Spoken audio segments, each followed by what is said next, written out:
Assalamualaikum warahmatullahi wabarakatuh.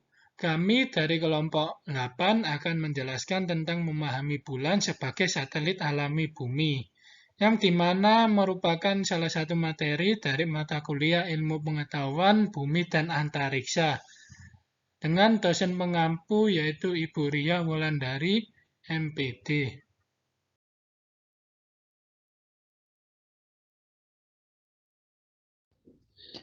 Poin pertama yakni kita akan membahas tentang memahami permukaan bulan. Pengertian permukaan bulan. Permukaan bulan terdapat dua wilayah, yaitu wilayah gelap dan terang. Sejatinya wilayah gelap di permukaan bulan tak lain adalah mer atau lautan, sedangkan wilayah terang adalah dataran tinggi bulan atau terae. Dan di keduanya juga terdapat wilayah-wilayah cekungan kecil atau yang disebut sebagai kawah. Permukaan bulan yang terdiri atas wilayah gelap dan terang memiliki perbedaan pada jenis batuan penyusunnya dan pada ketinggian permukaan keduanya dari rata-rata permukaan bulan. Permukaan wilayah terang memiliki ketinggian 4 hingga 5 km, sedangkan wilayah gelap hanya mencapai ketinggian sekitar 2 hingga 3 km dari rata-rata ketinggian permukaan bulan. Proses pembentukan permukaan bulan. Permukaan bulan 4, miliar tahun yang lalu cenderung tidak berkawah dan hampir rata. Namun akibat tabrakan besar sekitar 4,3 miliar tahun yang lalu oleh asteroid berukuran raksasa, menyebabkan di dalam permukaan bulan terdapat cekungan besar atau yang disebut dengan basin. Pembentukan cekungan-cekungan besar oleh asteroid tersebut berlangsung selama ratusan juta tahun. Hal ini menyebabkan lava di atas cekungan tersebut perlahan mulai mendingin dalam kurun waktu 3,8 hingga 1 miliar tahun yang lalu dan menciptakan lautan dengan permukaan landai dan jenis batuan penyusunnya adalah basalt. Evolusi permukaan bulan tak sampai di situ saja. Pembentukan kawah-kawah bulan oleh asteroid ukuran kecil berlangsung selama 1 miliar tahun hingga saat ini. Dalam pembentukan kawah bulan, tak hanya mer saja yang mendapat hujan asteroid. Terae dan wilayah terang dengan jenis batuan antarktosit juga mendapat hujan asteroid.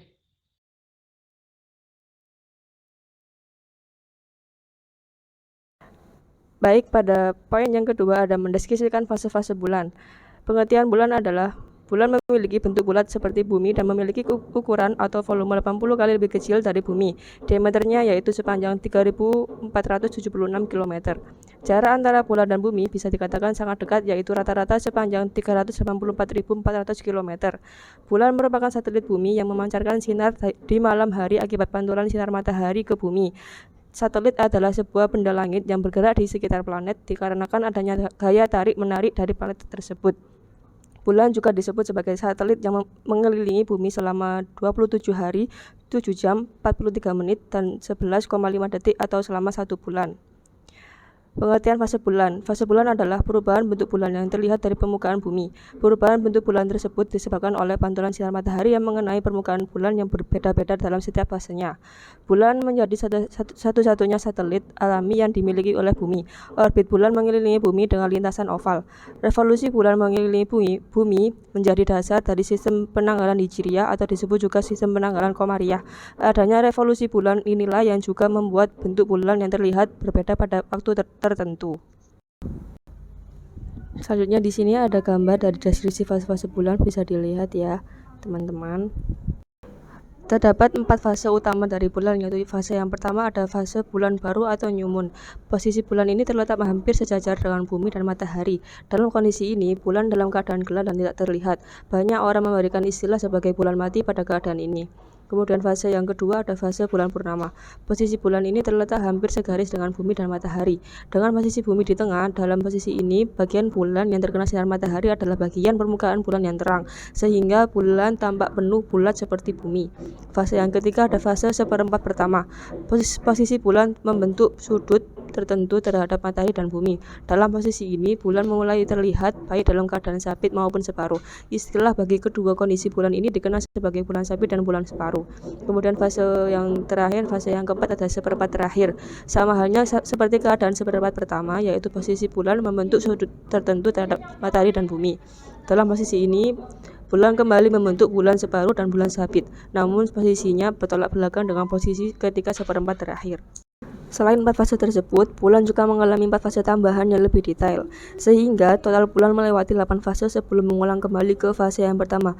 Fase yang pertama ada fase bulan baru atau new moon, fase yang kedua ada bulan sabit awal atau waxing crescent, fase yang ketiga ada kuartal pertama, fase yang keempat adalah cembung awal atau waxing gibbous, fase yang kelima ada bulan purnama, fase yang keenam cembung akhir, fase yang ketujuh ada kuartal ketiga, dan fase yang kedelapan adalah bulan sabit atau waning crescent.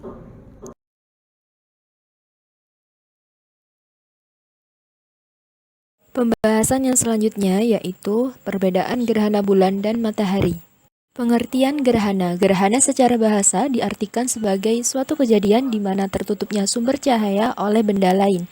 Gerhana ini disebabkan oleh pergerakan bulan mengelilingi bumi, sehingga ada kalanya bulan sejajar dengan matahari dan bumi, serta posisinya bisa berada di antara bumi dan matahari maupun di belakang bumi. Pergerakan bulan mengelilingi bumi ini akan menghasilkan sebuah fenomena yang dinamakan gerhana bulan dan juga gerhana matahari. Selanjutnya yaitu perbedaan gerhana bulan dan matahari yang ditinjau dari proses terjadinya dan juga jenisnya. Yang pertama terkait proses terjadinya gerhana bulan. Gerhana bulan terjadi ketika bulan tertutup oleh bayangan bumi atau pada saat bumi berada di antara bulan dan matahari membentuk garis lurus. Peristiwa ini terjadi pada fase bulan purnama. Jenis dan durasi gerhana bulan itu tergantung pada jarak bulan terhadap simpulnya di orbit. Berbeda dengan terjadinya gerhana bulan, gerhana matahari terjadi ketika posisi bulan terletak di antara bumi dan matahari, sehingga terlihat menutup sebagian atau seluruh cahaya matahari di langit bumi. Walaupun bulan lebih kecil, bayangan bulan mampu melindungi cahaya matahari sepenuhnya karena bulan dengan jarak rata-rata 384.400 km lebih dekat dengan bumi dibandingkan matahari yang mempunyai jarak rata-rata 149.680.000 km. Selanjutnya yaitu perbedaan gerhana bulan dan gerhana matahari berdasarkan jenisnya. Untuk gerhana bulan terdapat 3 jenis. Yang pertama, ada gerhana bulan total atau yang sering kita sebut dengan blood moon. Terjadi ketika seluruh bayangan umbra bumi atau bayangan inti bumi jatuh menutupi bulan, sehingga matahari, bumi, dan bulan berada pada satu garis yang sama. Saat terjadinya gerhana bulan total ini, biasanya bulan terlihat berwarna kemerahan. Warna kemerahan ini diakibatkan oleh cahaya matahari yang dibiaskan oleh atmosfer bumi menuju ke permukaan bulan. Bisa dilihat gambar berikut. Untuk gambar yang sebelah kanan merupakan penampakan dari gerhana bulan total, bulannya berwarna merah, dan yang sebelah kiri merupakan ilustrasi proses terjadinya gerhana bulan total. Jenis gerhana bulan yang selanjutnya yaitu ada gerhana bulan sebagian, yaitu terjadi ketika bumi tidak seluruhnya menghalangi bulan dari sinar matahari, di mana saat piringan bulan yang masuk ke dalam umbra bumi dan sebagian lainnya berada pada penumbra. Umbra bumi merupakan bayangan inti bumi, sedangkan penumbra bumi merupakan bayangan samar bumi. Bisa dilihat gambar yang atas merupakan ilustrasi proses terjadinya gerhana bulan sebagian. Dan jenis yang ketiga atau yang terakhir yaitu gerhana bulan penumbra. Terjadi ketika seluruh bagian bulan berada di bagian penumbra, sehingga bulan masih terlihat dengan warna yang suram. Bisa dilihat gambar ilustrasi yang bagian bawah merupakan terjadinya gerhana bulan penumbra. Selanjutnya ada jenis gerhana matahari. Jika tadi gerhana bulan ada 3 jenis, maka gerhana matahari ini ada 4 jenis, yaitu yang pertama gerhana matahari total. Terjadi ketika piringan matahari tertutupi seluruhnya oleh piringan bulan. Hal tersebut dapat terlihat pada daerah-daerah yang berada di umbra bulan atau daerah yang ada di bayangan inti bulan, sehingga cahaya matahari tidak tampak sama sekali di sana. Kemudian untuk yang kedua, itu gerhana matahari sebagian, di mana terjadi ketika piringan bulan yang berada di puncak gerhana hanya menutupi sebagian piringan matahari. Hal tersebut dapat terlihat pada daerah yang berada di penumbra bulan. Jenis yang ketiga itu ada gerhana matahari cincin. Terjadi ketika piringan bulan tidak cukup besar untuk menutupi seluruh permukaan matahari, sehingga matahari tampak seperti cincin yang terang di sekeliling bulan. Hal tersebut dapat terlihat pada daerah yang terkena lanjutan umbra atau yang disebut dengan antumbra. Dan jenis yang keempat yaitu ada gerhana matahari hibrida. Terjadi ketika adanya pergeseran antara gerhana total dan gerhana cincin.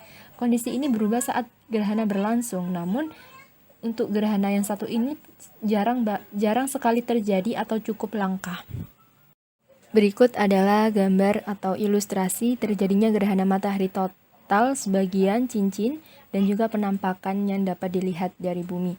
Nah, untuk gambar yang atas sebelah kiri merupakan proses terjadinya gerhana matahari total dan sebagian, di mana pada daerah yang umbra atau daerah yang berwarna gelap itu mengalami gerhana matahari total, sedangkan pada daerah penumbra akan mengalami gerhana matahari sebagian. Kemudian untuk gambar atas yang tengah itu merupakan penampakan dari gerhana matahari total, di mana matahari tertutup sepenuhnya oleh bulan sehingga tidak terlihat apapun.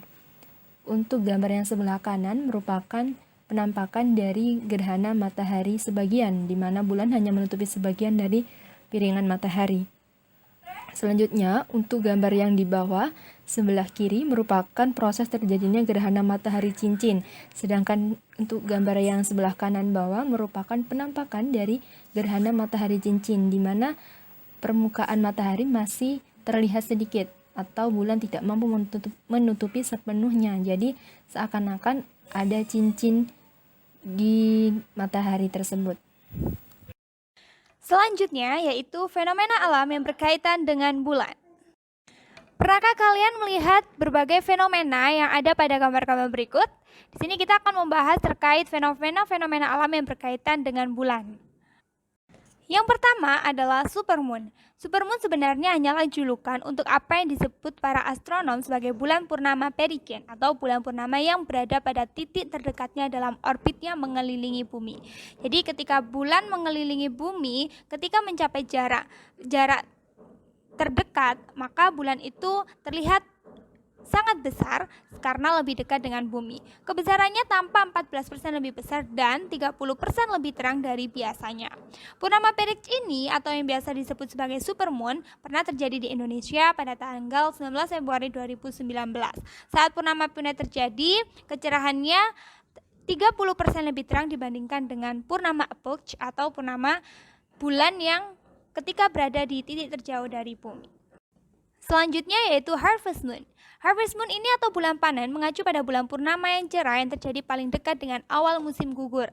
Nama tersebut berasal dari waktu sebelum listrik ketika para petani bergantung pada cahaya bulan untuk memanen tanaman mereka hingga larut malam. Cahaya bulan sangat penting selama musim gugur, bahkan hingga saat panen terbesar. Harvest moon ini terjadi pada 13 hingga 30 tahun sekali. Jadi sangat jarang dan terakhir terjadi pada tanggal 14 September 2019. Terjadi sepanjang malam dimulai ketika pukul 18 waktu Indonesia Barat hingga kembalinya terbitnya matahari pada esok paginya. Sedangkan waktu terbaik dari harvest moon ini ketika dilihat adalah ketika ukuran harvest moon terlihat paling besar yaitu pada tengah malam. Harvest moon dikatakan sebagai micromoon karena bulan akan terlihat 14 lebih kecil dan cahayanya 30% lebih redup daripada supermoon. Jadi harvest moon ini kebalikan dari supermoon, di mana harvest moon merupakan jarak terjauh dari bumi dan supermoon merupakan jarak terdekat dari bumi. Bagi negara-negara dengan 4 musim, mereka percaya bahwa harvest moon ini akan mencapai puncaknya dan bersinar paling terang ketika berada paling dekat dengan equinox atau ketika matahari melintasi garis khatulistiwa sehingga menyebabkan lamanya waktu siang dan malam terjadi sama di musim semi. Sedangkan untuk bangsa Norse, harvest moon ini akan terjadi pada bulan purnama pertama setelah musim salju pertama di musim dingin. Yang ketiga yaitu blood moon. Blood moon atau bulan darah didasarkan pada cahaya merahnya. Jadi bulan ini terlihat merah ketika tampak pada mata. Blood moon ini terjadi saat gerhana bulan total, sehingga selama gerhana bulan total, bumi ini berbaris di antara bulan dan matahari yang menyembunyikan bulan dari sinar matahari.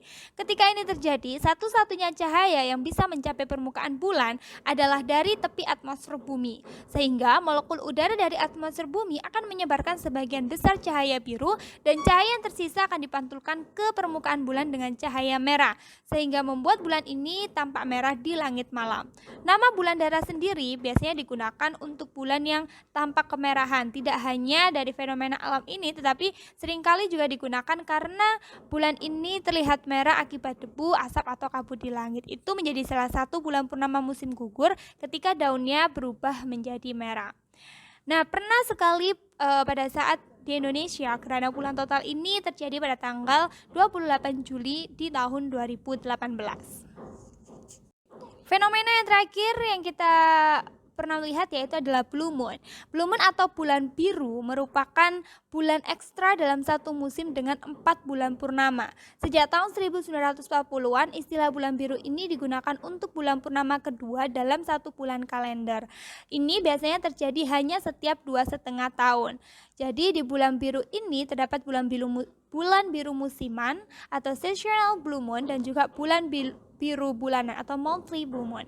Bulan biru musiman yaitu bulan purnama ketiga dari salah satu musim astronomis yang di dalamnya terjadi 4 kali bulan purnama. Sedangkan bulan biru bulanan yaitu terjadi ketika salah satu bulan di dalam kalender Masehi yang di dalamnya terjadi 2 kali bulan purnama. Sehingga istilah blue moon ini merupakan istilah di mana bulan purnama itu terjadi 2 kali dalam satu kalender, dalam satu bulan kalender. Nah, bulan biru musiman terjadi setiap 2 atau 3 tahun sekali. Yang sebelumnya pernah terjadi pada tanggal 19 Mei 2019 dan 22 Mei 2016. Kemudian akan diperkirakan kembali terjadi pada tanggal 20 Agustus 2024 dan 20 Mei 2027. Uniknya, keempat fenomena tersebut pernah terjadi di Indonesia selama bersamaan, supermoon, blue moon, blood moon, dan juga super blue blood moon. Di mana pada saat supermoon, gerhana bulan ini terjadi saat bulan mencapai titik terdekat dengan bumi. Blue moon, gerhana bulan terjadi tepat saat bulan purnama terjadi 2 kali dalam satu bulan Masehi. Blood moon, puncak gerhana total saat bulan tampak berwarna merah, dan super blue blood moon merupakan paduan dari supermoon, blue moon, dan juga blood moon. Dan ini semua dapat terjadi secara bersamaan pada saat itu di tanggal 31 Januari 2018 yang bisa disaksikan oleh seluruh masyarakat Indonesia secara langsung dengan mata telanjang atau bisa juga menggunakan teleskop. Puncak gerhana total pada saat itu yaitu bisa kita amati ketika maksimalnya adalah pukul 8:30 waktu Indonesia Barat. Sedangkan gerhana sebagian jadi berurutan mulai dari gerhana sebagian, gerhana total, puncak gerhana total, akhir gerhana total hingga akhir gerhana sebagian pada pukul 10:11 waktu Indonesia Barat. Baik, itu tadi penjelasan terkait dengan bulan sebagai satelit alami bumi yang telah dijelaskan oleh kelompok 8. Terima kasih atas perhatiannya. Mohon maaf apabila ada salah kata. Kami akhiri. Wassalamualaikum warahmatullahi wabarakatuh.